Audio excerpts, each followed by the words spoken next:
കാലത്തൊന്നും കഴിച്ചില്ലല്ലോ. വല്ലതും വേണേൽ എവിടെയെങ്കിലും നിർത്താം.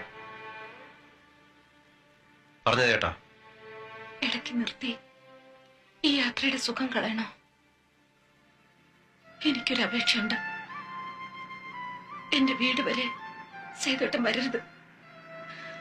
അടുത്തുള്ള വഴിയിൽ എവിടെങ്കിലും ഇറക്കി വിട്ടിട്ട് പൊയ്ക്കോളൂ. നമ്മൾ തമ്മിൽ ഇങ്ങനെയൊക്കെ ആയെന്ന് തൽക്കാലം എന്റെ വീട്ടുകാരെങ്കിലും അറിയാതിരിക്കട്ടെ. പിന്നെ ഞാൻ പറഞ്ഞാ മതിയല്ലോ. ആവേശത്തിൽ ഇറങ്ങി പുറപ്പെട്ടപ്പോൾ ഇങ്ങനൊരു തിരിച്ചുപോക്കിനെ കുറിച്ച് പ്രതീക്ഷിക്കാത്തതിന്റെ നിരാശയുണ്ടാവും. അറിയാം, ജീവിതം നശിപ്പിച്ചതിന് എന്നെ ശപിക്കാം. തെറ്റു മുഴുവൻ എന്റെയോ.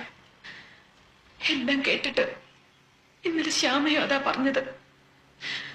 ഒരുപാട് സ്നേഹവും സ്വപ്നവും കൊണ്ട് ഞാൻ സേതുവായിട്ട് സ്വൈരം തന്നില്ലെന്ന്. എന്റെ മനസ്സ് മുഴുവൻ നടക്കാത്ത മോഹങ്ങളാണത്ര. അതൊക്കെ ശരിയാണെന്ന് തോന്നിയോ? എനിക്കറിയില്ല. അതെ, അറിയില്ല. ഞാൻ ഭൂമിയിലും നീ സ്വർഗത്തിലും ജീവിച്ചു. അവിടെ തെറ്റുപറ്റിയത്. ഒട്ടേറെ ജീവിത ദുരിതങ്ങൾക്ക് നടുവിലാണ് നമ്മൾ കഴിയുന്നത്. ഒരു ഗ്ലാസ് ചായ കുടിക്കാൻ വാച്ചഴിച്ചു പണയം വെക്കേണ്ടി വരുന്നവന്റെ മനസ്സിൽ എവിടാ പ്രേമം, എവിടാ സ്നേഹം? ഞാൻ അങ്ങനെ ഒരുത്തനാ. എന്നെ പോലെ ഒരുപാട് ഭർത്താക്കന്മാരുണ്ട്. സ്വന്തം പ്രശ്നങ്ങൾ ഭാര്യയും കുട്ടികളെയും അറിയിപ്പിച്ച് വേദനിപ്പിക്കേണ്ടെന്ന് കരുതി പുകയുന്ന മനസ്സിന് മുകളിൽ ഒരു ചിരി വാരിത്തേച്ച് നടക്കും.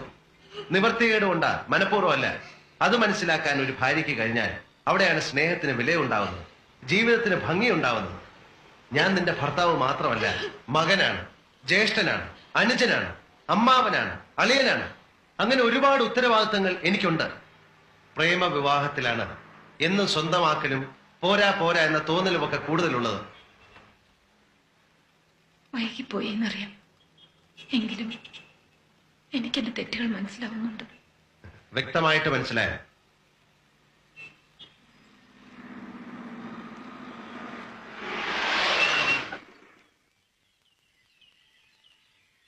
എങ്കിൽ പിന്നെ നമ്മളിപ്പം എന്തിനാ പിരിയുന്നത്?